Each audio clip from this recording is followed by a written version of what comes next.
Section 6, U2Real MVP, your minimum viable offer, otherwise known as your MVP, which is probably the most common temptation that people have when they first set out to make a course, is to make a course on everything, right? To include every social media platform you can possibly advertise on, to include, a whole section on your course just on how to use your camera for YouTube, right?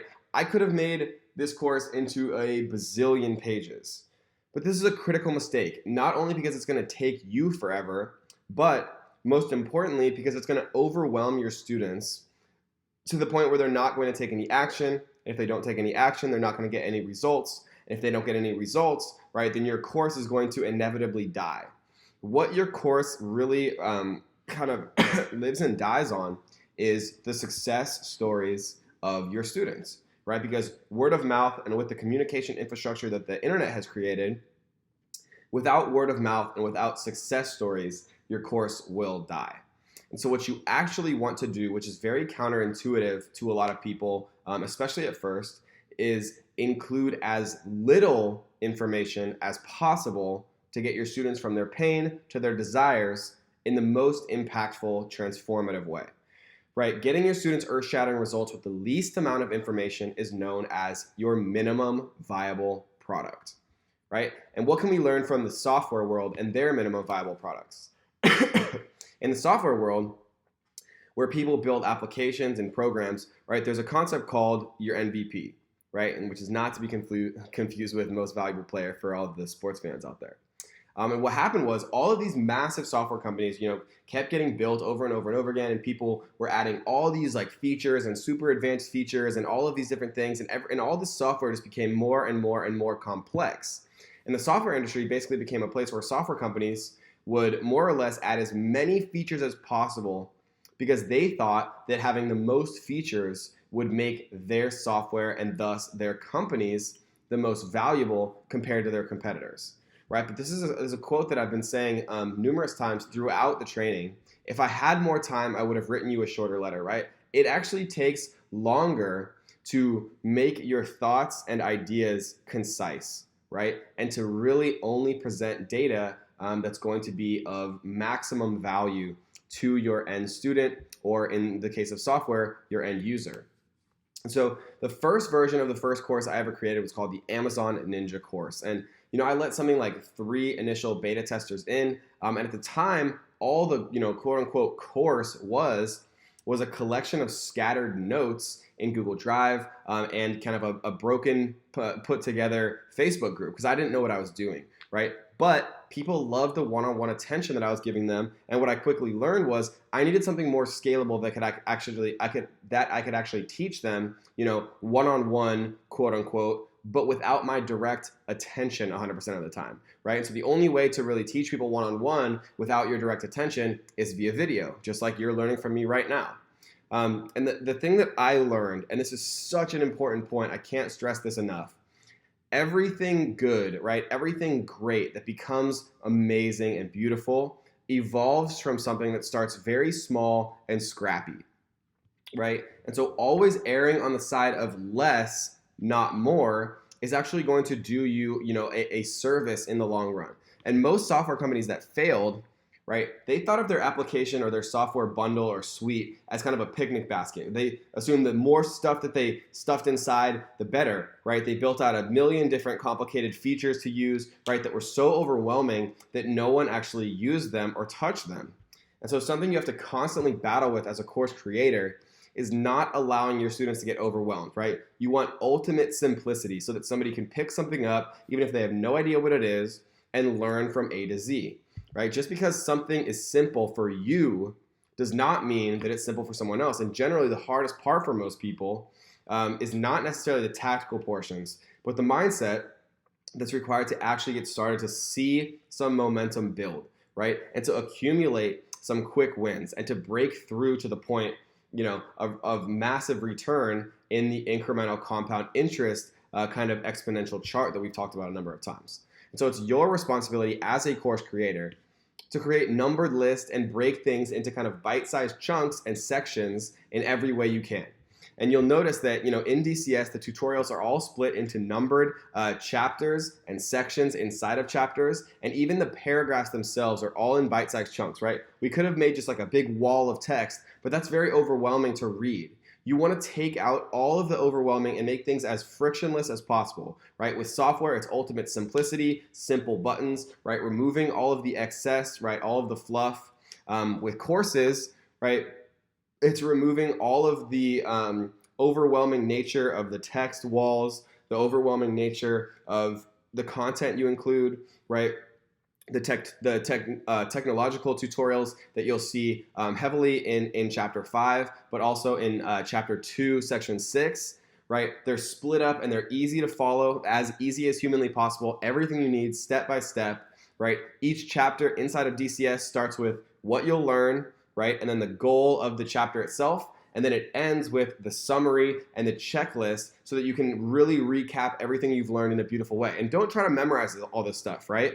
Just look at one of the chapters in DCS and emulate it, right? Don't reinvent the wheel. Don't try to memorize everything. Just look at what I do, because I've thought about it a great deal, right? I've dedicated my life to it, and then you can just emulate it in your own products.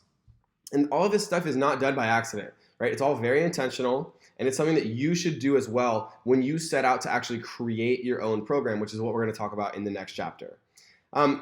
This is all very well illustrated in our real lives as well. Think about Instagram, right? One of the most astronomically successful applications of all time, and all you do is post pictures, right? That's the core feature. When McDonald's first started, it had a few things on the menu. It had hamburgers, cheeseburgers, milkshake, and soda, right? And fries. And that was it, right? It was a machine. And it became the most popular fast food franchise in the world. It literally took over the world. And recently, McDonald's has been struggling in comparison to its initial growth because of its complex menu, right? It's added a bunch of complexity. It's tried to kind of piece together healthy options. It's just more confusing, right? Think about it like this. Which would be more difficult for you? Going to the supermarket and choosing between 2 types of cereal, or going to the supermarket and choosing between 100 types of cereal, right? One requires significantly more mental energy, and anytime you as the creator can remove those choices, right, and give your consumer or your user or your student, as packaged of an object as possible, where you tell them step by step, this is the best way to do it, right? If people want to do it a different way, they can.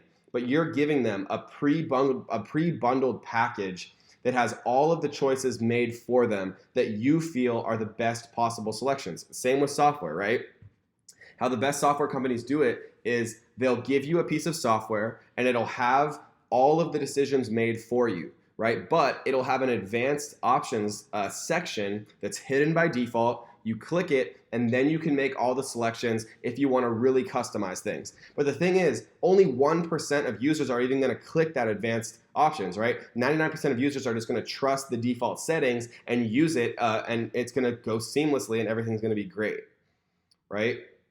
This is why Mark Zuckerberg wears the same t-shirt every single day. So he can maximize his decision-making power, because decision fatigue on choices throughout your day is very real, right?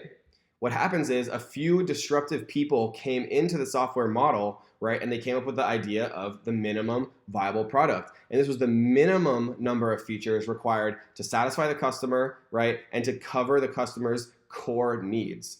For example, if someone needs an application just to send emails, they would build a minimum viable product to just send emails, right? And suddenly these companies with minimum viable products started disrupting all these big, massive, slow, laggy, complex software suites and companies. And the user's response was, well, I'd rather have a simple software application than some big, complicated one that I don't even know what half the features do, right? And the market started turning and flipping towards MVPs, right, minimum viable products, instead of going with these big, fancy, complicated software programs. And most people designing an offer think, let's just throw as much stuff into this bag as possible so that people really feel like they've got a lot, right? They got a lot for their money. And that's insane, right? So what are some examples of minimum viable products being worth more than complex amalgamations, right? Snapchat went from 0 to a $16 billion valuation in less than 5 years. That is insane, right? And what does Snapchat do? It doesn't perform complex calculations, right, or solve world hunger. It lets you send chats and images that disappear. And, you can make the argument that Snapchat has declined in value or had perfect market conditions, both of which are true. But 99.9999999% of companies never reach a valuation anywhere near 16 billion, right? Much less in less than 5 years. Because Snapchat focused on what it did best, right? It doubled, tripled, quadrupled down on sending pictures, making the experience very simple, even for brand new users. And often, the companies that do less are worth more. It's just the way that it works. The same thing applies to courses. By trying to do everything, you're worth nothing, right? Complexity is overwhelming. And if you want to build something special, you have to play within the bounds of human nature. Right? And we want to utilize this knowledge and these ideas about minimum viable products when we create our course. You want to get someone from their pain to their desire in the most meaningful, life-changing way, right? In the least amount of time and in the simplest possible way. That is what your minimum viable offer is: an unbreakable, unstoppable focus on minimalism, high quality, to transport your perfect customer, right, from their pain to their desire in the least possible steps with the least possible complexity.